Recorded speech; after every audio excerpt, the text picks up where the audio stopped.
The battlefield smelled like ozone and copper, which Corporal Ethan Vale had learned was the scent of recent violence mixed with environmental systems struggling to process the aftermath.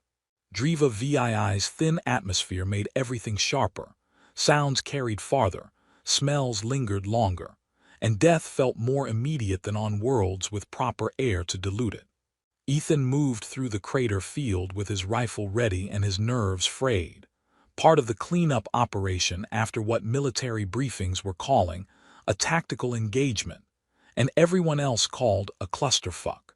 His squad had been ambushed 6 hours ago. Half were dead. The rest scattered across terrain that looked like someone had taken a moon and systematically destroyed its aesthetic value. The Savathi ascendancy had hit them hard and fast, their warriors moving with the kind of coordinated precision that came from centuries of martial tradition. Humans had better technology in some areas, but the Savathi had something harder to quantify, an absolute certainty in their cause that made them terrifying opponents. Now both sides were picking through the wreckage, following the fragile rules of engagement that theoretically prevented border skirmishes from escalating into full war. Theoretically. Got another one, Lieutenant Morrison called from 30 meters ahead. Savathi, still breathing, looks command-dranked. Ethan approached carefully. The Savathi warrior was collapsed in a crater, her armor shattered in ways that suggested she'd taken a direct hit from something explosive. Her iridescent skin, normally shifting through blues and silvers, was mottled gray, the color of severe shock and blood loss. She was also definitely command-ranked based on the insignia still visible on her chest plate. Captain, maybe higher. That made her valuable for intelligence purposes, which meant they were supposed to stabilize her and call for prisoner transport. Ethan knelt beside her, checking vitals through his scanner. Pulse weak but present. Breathing shallow. Multiple trauma. She needed medical attention soon or she'd die right here in this crater on a moon neither species had particularly wanted until corporations decided it was profitable to fight over. Her eyes opened. They were a deep violet that shifted toward gray as she focused on him. Savathi biology expressing pain and resignation through color changes that Ethan's briefing materials had covered, but never quite prepared him for. She looked at him, at his rifle, at the tactical team securing the area, at the reality of her situation with the kind of clarity that came from accepting death.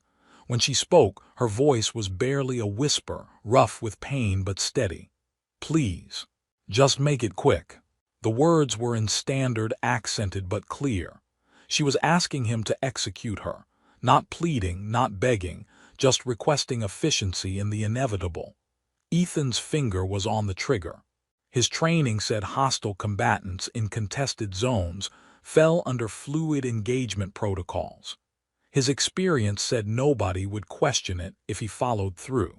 The Savathi themselves would probably approve. Their warrior culture considered capture shameful, death in combat honorable. He looked at her face, at the resignation in her eyes, at the way she'd already let go of fighting because she knew resistance was pointless. Something in him just refused. He lowered his rifle and keyed his comm. Morrison, I need medical evac at my position. Priority casualty. The channel went silent for 3 seconds that felt like 3 hours. Say again, Corporal. Medical evac. We've got a high-value prisoner who needs stabilization. Vale, are you? Morrison caught himself. Confirmed, evac inbound. Ethan looked back at the Savathi captain. Her expression had shifted from resignation to absolute confusion, her skin flickering through colors he couldn't interpret. Why? She asked, the word coming out like she was testing a foreign concept. Because you asked me to make it quick, Ethan said, and killing someone who's already defeated felt wrong. Her eyes searched his face like she was looking for deception, for hidden motives, for anything that would make his actions make sense within her understanding of how wars worked. She didn't find it. Neither did Ethan, really. He just made a choice based on instinct rather than training, and he had no idea what the consequences would be. The medical team arrived and began stabilization procedures. The Savathi captain, her ID chip identified her as Captain Cirrus Valen, lost consciousness as they loaded her onto the transport. Morrison pulled Ethan aside while the medics worked. "You want to explain what just happened?" "I spared a prisoner for intelligence purposes." "You spared a Savathi captain who asked for execution. Do you have any idea how they're going to interpret that?" "No, sir, do you?"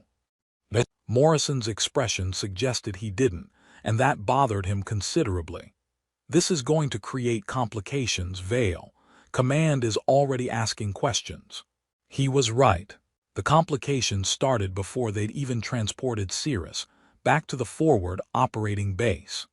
The medical facility on Firebase Torch was designed for human physiology, with hasty modifications for treating captured Savathi. Captain Cirrus Valen woke on a bed that was slightly wrong for her proportions, in a room that smelled of antiseptic and recycled air, restrained but alive. Alive. That fact kept circling through her thoughts like a malfunctioning targeting system. She should be dead. By every doctrine drilled into her since childhood, she should have died in that crater, either fighting to the last breath or executed quickly by an enemy who understood that mercy prolonged suffering. Instead, she was a prisoner. Captured, alive through an act of compassion that made no sense within any framework she understood. The human who'd spared her, Corporal Ethan Vale according to the name on his uniform, stood outside her room talking to what appeared to be a medical officer. Even restrained and recovering, Cirrus's tactical training cataloged details. Vale was mid-20s, human standard, moved with the careful awareness of experienced soldiers, and kept glancing at her through the observation window like he was trying to understand his own decision. A cultural liaison entered her room an hour later. Human, female, wearing civilian clothes that suggested diplomatic corps rather than military. She introduced herself as Dr. Keiko Osman, specialist in human Savathi relations. "Captain Valen," she said carefully, "we need to discuss what happened on Driva VII. I asked for execution. Your soldier refused. I'm now a prisoner." Cirrus's voice was still weak but functional. "There's nothing to discuss." "Actually, there's everything to discuss." Dr. Osman activated a datapad. "Are you familiar with the mercy rite?" Cirrus felt her skin shift toward the pale colors that indicated shock. That's archaic. Nobody has invoked the mercy rite in decades. Corporal Vale invoked it 3 hours ago, whether he knew it or not. When a warrior spares an enemy who has accepted death, especially one of rank, Savathi law recognizes it as creating a consort-witness bond. Both parties gain legal standing in each other's governance structures. That's impossible. He's human. He can't invoke Savathi law through ignorance. Intent matters more than knowledge in the mercy rite. He spared you when execution was both expected and permitted. Under your own legal traditions, that creates binding obligations. Cirrus struggled against the restraints, not to escape, but because she needed to move, to process, to do anything besides lie still while her world inverted. This is a mistake. He didn't understand what he was doing. Probably not, but the act still happened. Dr. Osman's expression was sympathetic but firm. Your own government has already been notified. They've invoked protocols demanding either your return for honorable execution or our execution of you to fulfill combat requirements. We've refused both. Then you're violating the terms of engagement. We're invoking the mercy rite, which supersedes standard combat protocols. Your government's legal scholars are arguing about it right now, but the tradition is clear enough that they can't simply dismiss it. A different officer entered, human military colonel's insignia, expression suggesting he'd rather be literally anywhere else. "Captain Valen, I'm Colonel Hayes. This situation is unprecedented. I need to know if you're claiming the mercy rite is legitimate." Cirrus looked at him, then at Dr. Osman, then through the window at Corporal Vale, who was still standing in the corridor looking lost. "I don't know," she admitted. The right exists in our law, but it was created for Savathi civil conflicts, not interspecies relations. Applying it here is legally ambiguous. That's what I was afraid of. Hayes rubbed his face. Both our governments are in crisis mode. You're too valuable for intelligence, too dangerous to return, and now apparently too complicated to simply hold as a standard prisoner. And Corporal Vale has managed to create a diplomatic incident by having a conscience at an inconvenient moment. He left and Cyrus was alone with Dr. Osman again.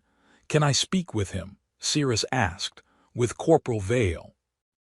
"You're a prisoner technically, but also technically a consort witness. The legal status is fluid." Dr. Osman made a decision. "Yes, supervised, monitored, but yes. Maybe you can both figure out what this means." They brought Ethan to a secured conference room 30 minutes later. He looked as confused as Cyrus felt, which was oddly reassuring. "Captain Valen," he said formally. "Corporal Vale." She studied him across the table, her skin unconsciously cycling through analytical colors. "I'm told you've accidentally invoked ancient Savathi law by refusing to kill me. So they keep explaining. I'm still processing how 'don't shoot someone who's already defeated' became a binding legal relationship. The mercy right was created during our Third Civil War. Warriors from opposing factions needed a way to build bridges without betraying their sides. Sparing an enemy who had accepted death created mutual obligation. The sparer became responsible for the spared, and both gained standing to advocate for the other's people. That actually makes sense as conflict resolution, weird as it sounds. It made sense for Savathi fighting Savathi. Applying it to human Savathi relations is, she searched for the word, unprecedented. That's been the theme of my day. Ethan leaned back in his chair. "Can I ask you something? When you asked me to make it quick, did you actually want to die?" Cyrus considered the question honestly. "I wanted the uncertainty over. I've been taught my entire life that capture was shame, that dying in combat was honor. So yes, I wanted you to finish it." She paused. "But when you didn't, when you called for medical assistance instead, part of me was relieved." Which made no sense, still makes no sense. "What if," Ethan said slowly, "the relief makes more sense than the doctrine?" Before Cyrus could answer, alarms sounded. Security protocols activated. Dr. Osman burst into the room with armed guards. "We have a breach. Someone tried to access Corporal Vale's quarters with modified weapons. They're in custody now, but..." She looked at both of them. This just became more complicated. The attacker turned out to be human, a maintenance contractor with connections to defense corporations that profited from the border conflict. Preliminary interrogation suggested he'd been paid to eliminate Corporal Vale before the mercy rite could be formally sanctified. Cyrus processed this information from her medical room while enhanced security surrounded both her and Ethan. "Your own people tried to kill you for showing mercy. Apparently, peace is bad for certain profit margins," Ethan said through the secured comm channel. "Seems we're both targets now." "The right creates obligations," Cyrus said, her tactical mind already analyzing the implications. "If consort witnesses are meant to build bridges between sides, then those profiting from conflict would want to prevent the right from being sanctified." "Great, so we've got enemies on both sides who want us dead. This just keeps getting better."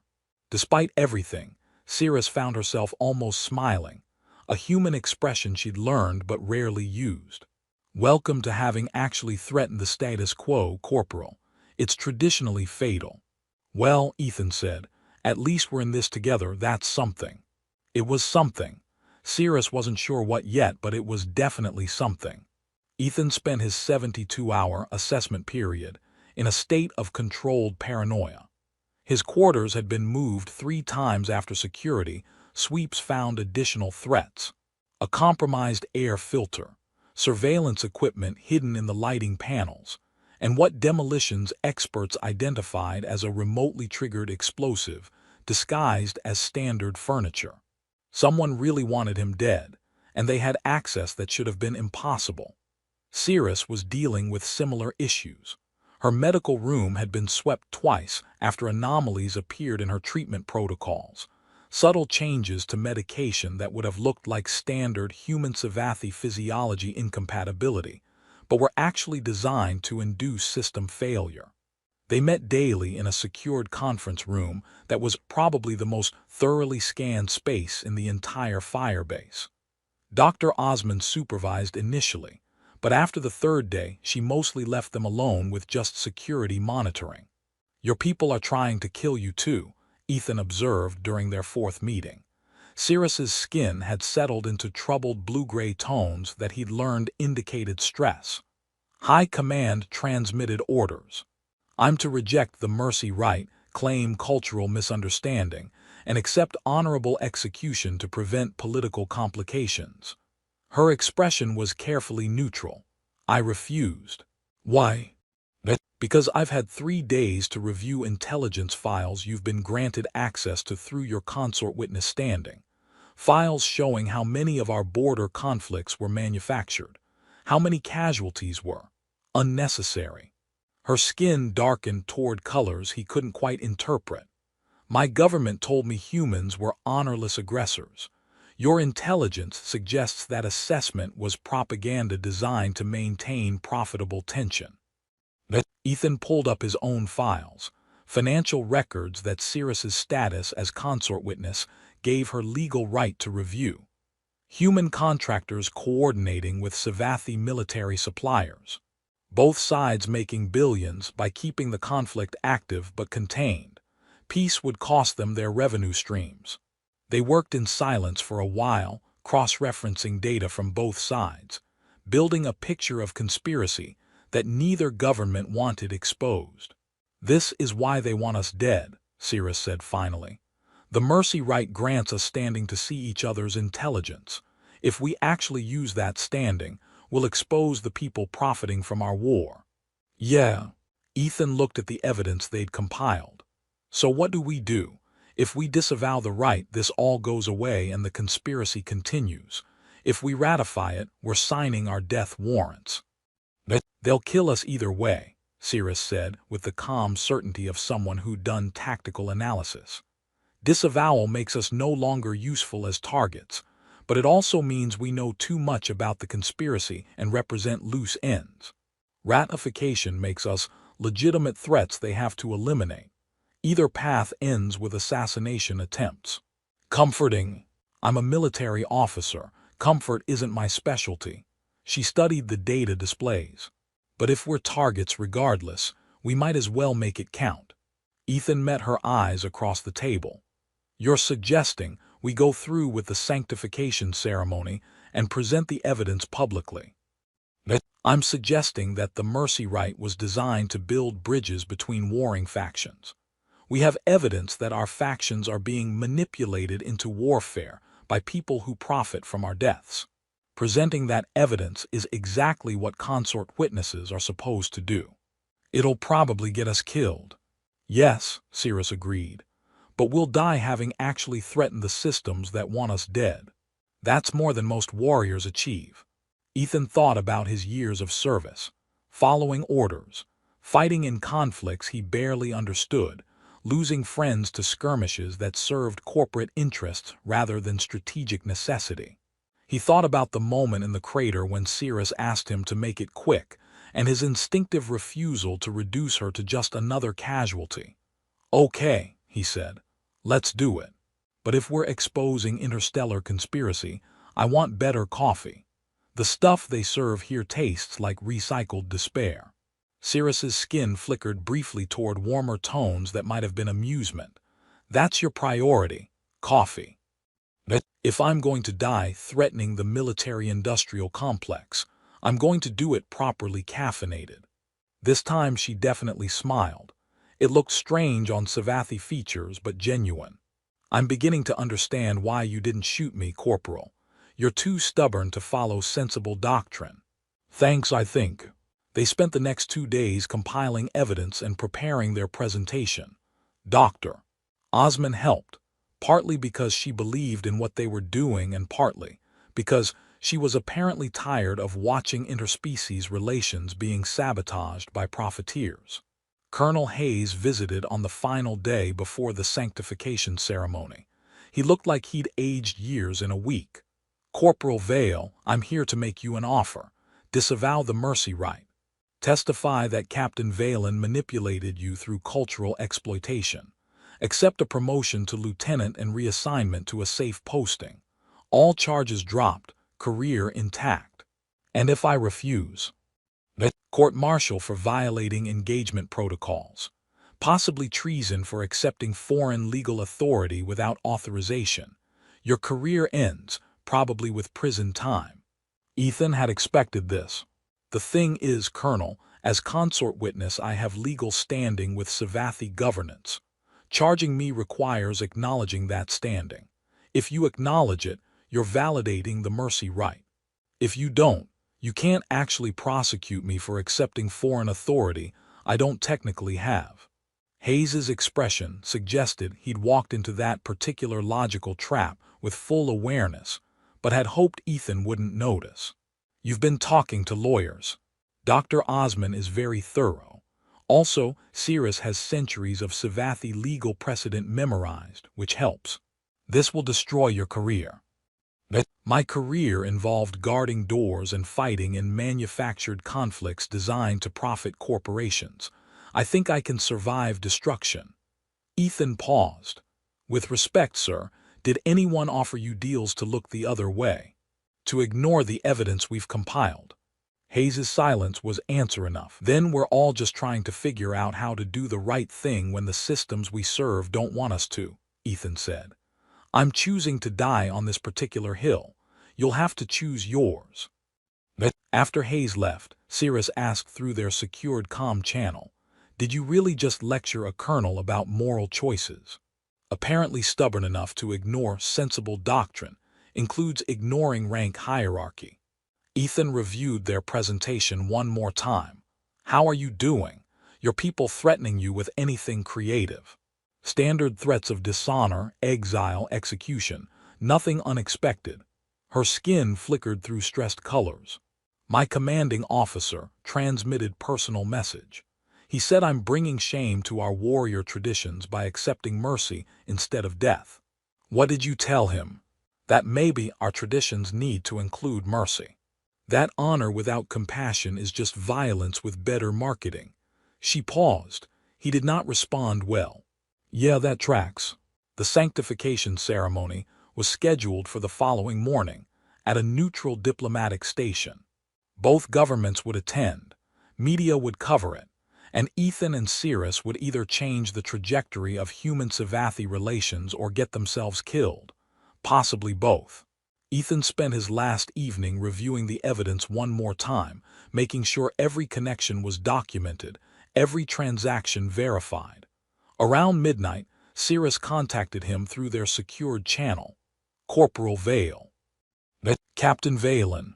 I wanted to say, thank you for sparing me, for choosing mercy when violence was easier, for being willing to die alongside me to expose the truth." Her skin shifted through colors he'd learned meant sincerity mixed with vulnerability. "In my culture, we're taught that warriors honor each other through combat, but you've shown me there's honor in refusing combat too." "You're welcome, and thank you for not thinking I was completely insane for invoking ancient legal traditions through accidental compassion." "Oh, you're definitely insane, but it's productive insanity, which is preferable to the alternative." Ethan smiled. "Get some rest, Cirrus. Tomorrow we threaten the entire military-industrial complex. Should probably be well rested for that." "Agreed. Try not to get assassinated before morning." "Same to you." The last night before everything changed, Ethan lay in his heavily secured quarters and thought about the moment in the crater when he'd chosen mercy over protocol. He still didn't fully understand why he'd made that choice, but he understood its consequences now, and he didn't regret them. Sometimes doing the right thing meant ignoring every piece of training, every doctrine, every sensible voice telling you to just follow orders. Sometimes mercy was the most rebellious act possible. The diplomatic station orbiting Driva VII had been designed by committee, which meant it combined the worst aesthetic choices of multiple species into something that was universally uncomfortable. The sanctification chamber managed to be both too large and too cramped, with seating arrangements that satisfied nobody's cultural preferences and lighting that gave everyone mild headaches. Representatives from both human and Savathi governments filled the gallery. Media drones hovered at approved distances. Security forces from 3 different organizations maintained careful watch, none of them entirely trusting the others. Ethan stood on one side of the ceremonial circle, wearing his dress uniform that had been hastily altered to incorporate Savathi symbolic elements. Cirrus stood opposite him in formal armor that combined traditional Savathi design with concessions to her prisoner status, protective but not weaponized. The ceremony was being presided over by a joint panel. Colonel Hayes representing Human Military Command, High Marshal Creven representing Savathi High Command, and Ambassador Castellan as neutral arbiter from the Interspecies Diplomatic Corps. Ambassador Castellan spoke first, her voice amplified through the chamber's systems. "We are gathered to witness the sanctification of the mercy rite invoked 7 days ago between Corporal Ethan Vale of Humanity and Captain Cirrus Valen of the Savathi Ascendancy. This is an ancient tradition, rarely invoked, but binding under Savathi law and recognized under interspecies treaty provisions." She turned to Ethan. "Corporal Vale, you are required to affirm your intent and explain your reasoning for invoking the mercy rite. Do you affirm that you spared Captain Valen's life, when execution was both permitted and expected under combat protocols?" Ethan took a breath. This was supposed to be the diplomatic answer, something about recognizing shared dignity, seeing common ground, all the polished phrases that Dr. Osman had coached him on. Instead, he told the truth. "I affirm. 7 days ago, Captain Valen asked me to make her execution quick. She'd accepted death and just wanted it over with. I looked at her, wounded, defeated, resigned, and I couldn't do it. Not because I'm particularly noble or enlightened, but because killing someone who'd already stopped fighting felt wrong. So I called for medical evac instead." Murmurs rippled through the gallery. That wasn't the scripted answer. "That decision invoked the mercy rite, apparently," Ethan continued. "I didn't know that at the time. I just knew that following protocol felt more wrong than breaking it. And I've spent the last 7 days learning why that instinct mattered." He activated the central display, and the evidence began appearing. Financial records, communications intercepts, coordinated attack patterns. Colonel Hayes stood immediately. "Corporal, that information is classified. You are not authorized to. As consort witness, I have legal standing to present evidence relevant to the bond's sanctification," Ethan said, citing the legal precedent Dr. Osman had drilled into him. "This evidence is directly relevant." Ambassador Castellan held up a hand. "Colonel Hayes, the mercy rite does grant presentation rights.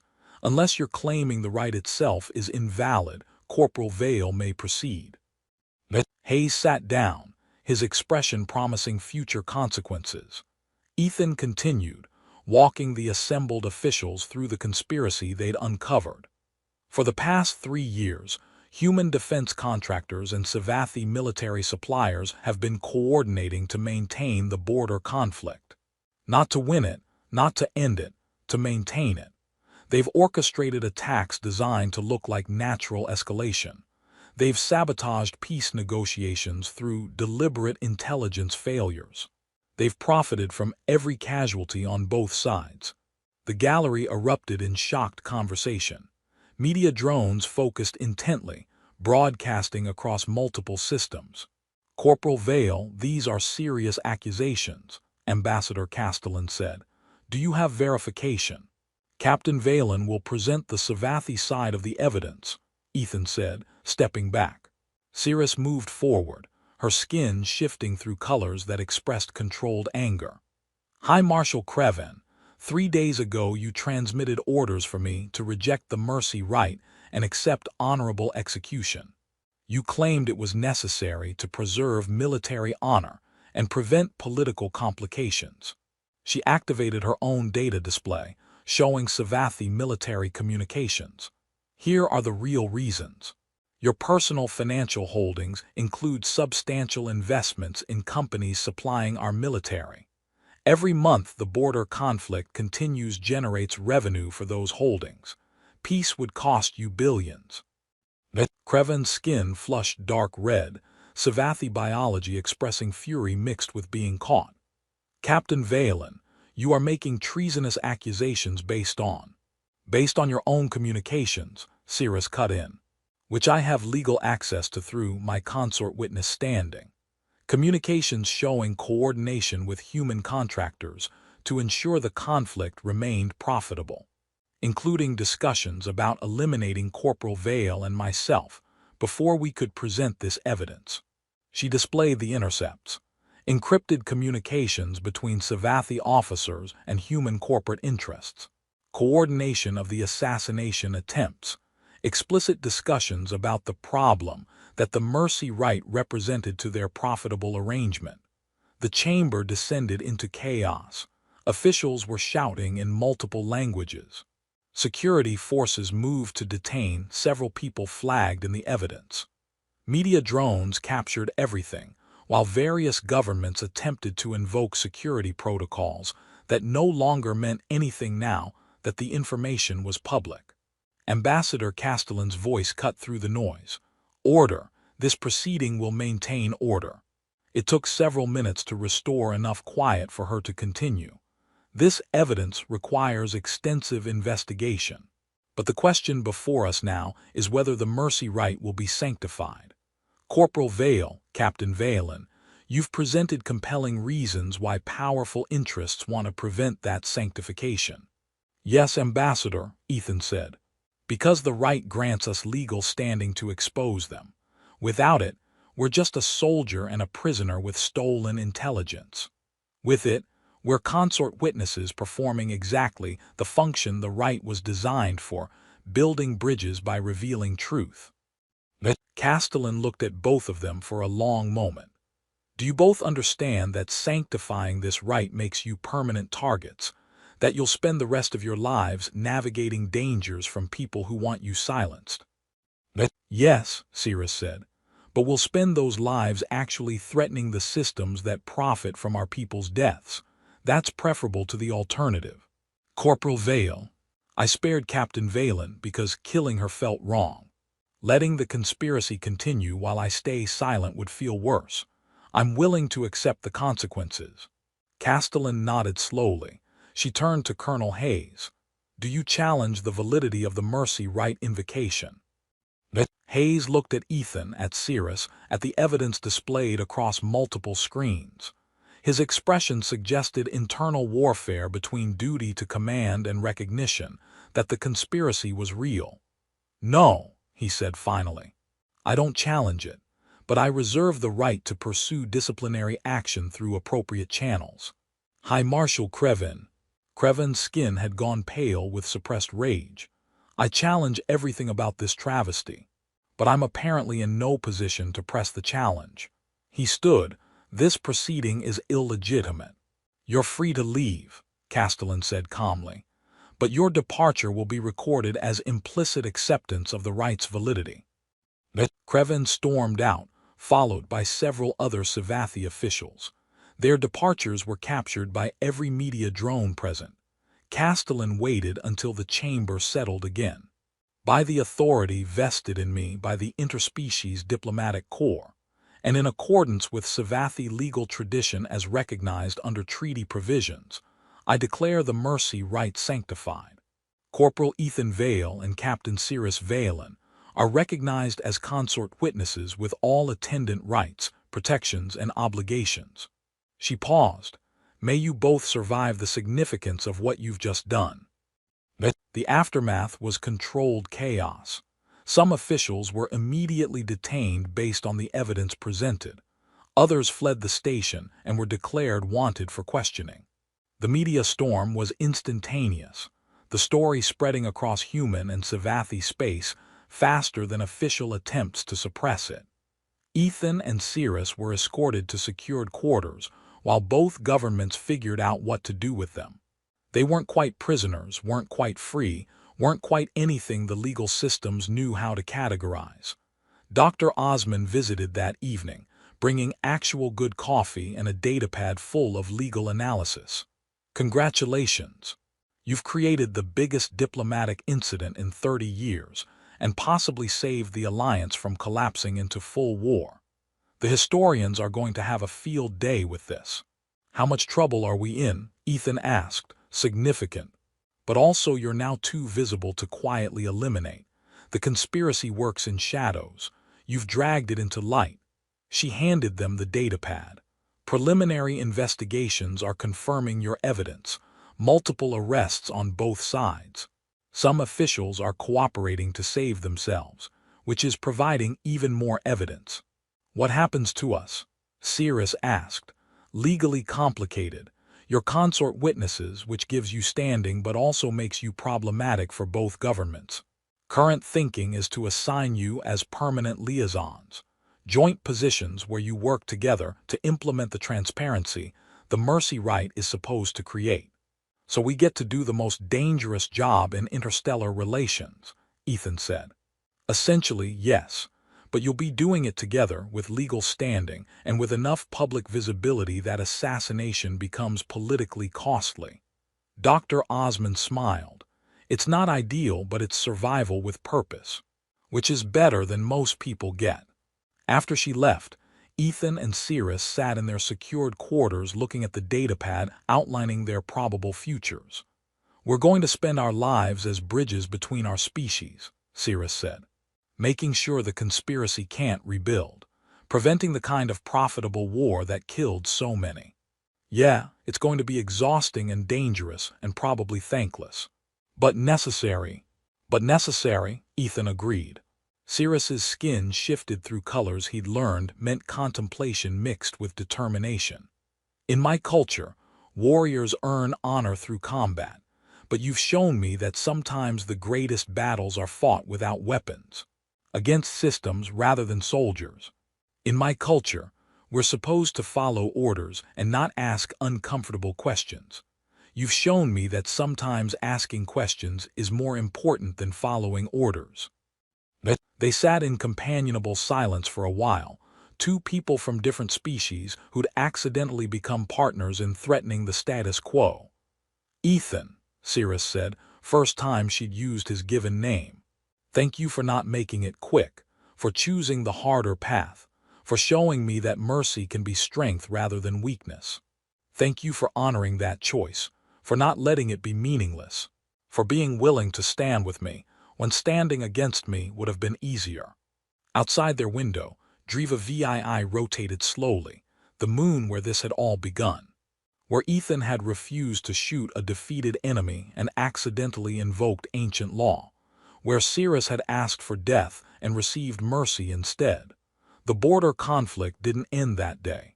Systems that entrenched took time to dismantle, but the conspiracy maintaining it had been exposed, and the people profiting from perpetual warfare were facing justice. And two warriors, one human, one Savathi, had become the living embodiment of what the Mercy Right was designed to create. Bridges built through courage and maintained through trust. 1 year later, the Joint Liaison Office existed in bureaucratic limbo, technically part of both human and Savathi military structures, practically independent of both. It occupied a small station at the edge of the contested border zone, staffed by personnel from both species who'd volunteered for the most diplomatically complicated assignment in recent history. Lieutenant Ethan Vale, promoted after the conspiracy trials concluded, sat at a desk reviewing intelligence sharing protocols with Captain Cirrus Valen, who'd been reinstated to her rank after Savathi High Command underwent extensive restructuring. The supply convoy is running 3 hours behind schedule, Cirrus said, highlighting the logistics report. Human contractors are blaming Savathi Customs delays. Savathi Customs is blaming human documentation errors. So normal operations, Ethan said. I'll contact the contractors. You handle customs. We'll figure out which side is actually causing the delay and which is just covering for incompetence. This is what we do now. Logistics arbitration and bureaucratic mediation. Better than shooting at each other over manufactured conflicts. Cyrus's skin flickered through colors that Ethan had learned indicated agreement mixed with amusement. They developed their own communication hybrid over the past year, part verbal, part Savathi color expression, part shared experience that didn't need words. The border zone had changed significantly. Joint patrols operated under combined command. Trade routes that had been battlegrounds were now secured by integrated security forces. The conspiracy's dismantling had revealed that most of the irreconcilable differences between species had been manufactured by people who profited from conflict. Turned out humans and Savathi got along fine when their governments weren't actively trying to make them enemies. Lieutenant Chen visited monthly with supplies and news from human command. Your old squad is serving in joint operations now. Martinez says the betting pool has evolved. Current odds are on how long until you two are running your own intelligence division. Tell Martinez I'm insulted he's only giving us 2 years, Ethan said. He's optimistic. Some people are betting 6 months. Chen handed him a data crystal. Also, this is from Colonel Hayes. He wanted you to have it. The crystal contained a personal message. Hayes had retired from active command but had testified extensively during the conspiracy trials. His message was brief. You were right, Vale. Some hills are worth dying on. Turns out neither of us had to. Good work, Hayes. He could have just sent a text, Ethan muttered. Where's the dramatic significance in that? Chen grinned. Also, you've officially been nominated for the Interspecies Cooperation Medal, which comes with a ceremony you'll hate and media attention you'll despise. Outstanding, love that for me. After Chen left, Ethan showed Cyrus the message from Hayes. She read it, her skin shifting through contemplative colors. Your former commander respects you now. That's significant in human military culture, yes. Yeah, it means he recognized that following my conscience wasn't insubordination. It was doing the job properly when the official job was wrong. Similar situation with High Marshal Creven's replacement. She transmitted commendation for my service, acknowledged that the mercy rite represented traditional Savathi values, honor and courage, even though it violated modern doctrine. They worked through the afternoon, handling the unglamorous but essential task of making cooperation function in practice rather than just theory. It wasn't heroic. Nobody was writing songs about logistics coordination or customs dispute resolution. But it mattered. Every successful convoy, every resolved misunderstanding, every joint operation that functioned properly was proof that the conspiracy's lies weren't inevitable truth. That evening, they stood on the station's observation deck watching ships from both species transit the border zone peacefully. Human and Savathi vessels moving through space that had been a battlefield, now secured by cooperation rather than threat. Do you regret it?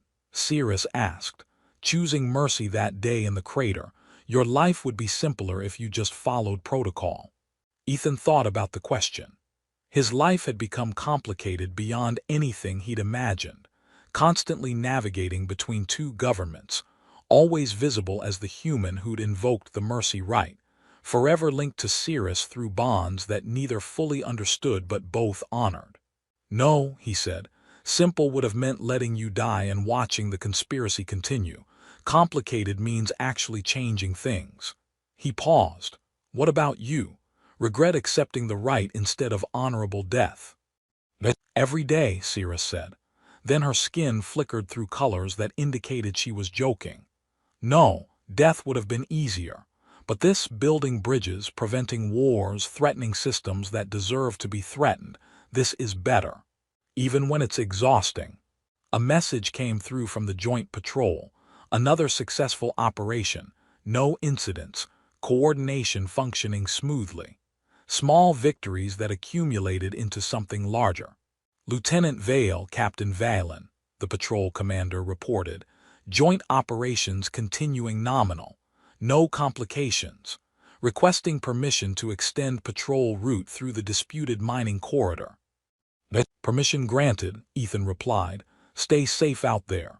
After the communication ended, Cirrus looked at him with an expression he'd learned meant she was about to say something significant. What? He asked.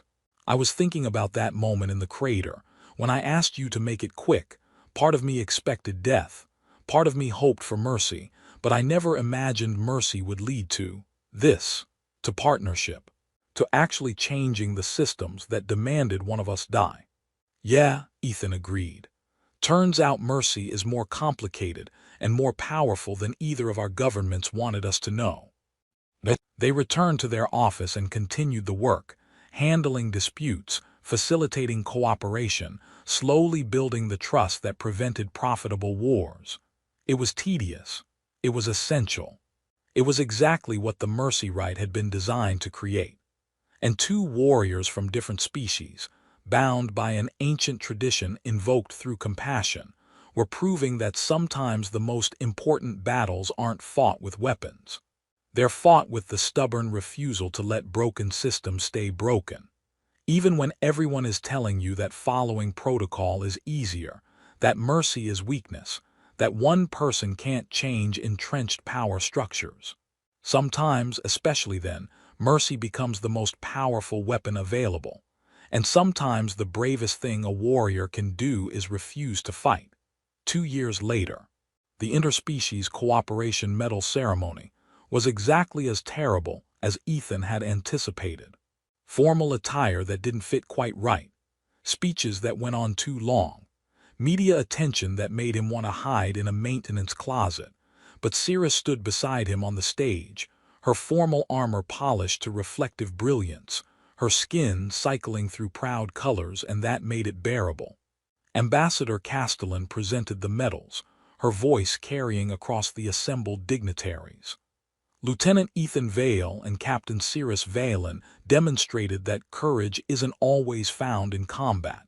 Sometimes it's found in refusing combat, in choosing mercy over protocol, in threatening powerful systems through simple honesty.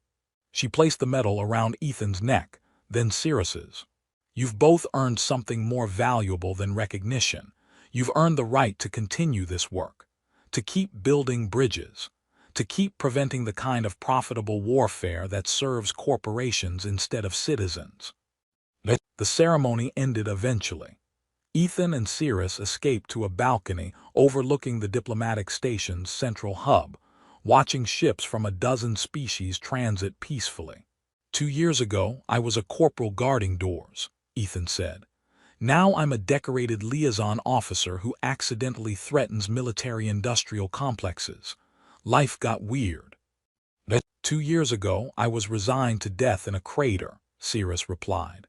Now I'm a living symbol of interspecies cooperation and ancient legal traditions. I understand weird. They stood in comfortable silence, two people who'd become partners through accident and choice, bound by mercy and maintained by trust. Ethan, Cirrus said eventually, thank you for every day since the crater, for choosing the harder path, for staying stubborn when everyone told you to quit. Thank you for making it worth it, for standing with me, for being the kind of warrior who values mercy alongside honor. Below them the station hummed with activity, humans and Savathi working together, trade flowing freely, joint operations protecting civilians, small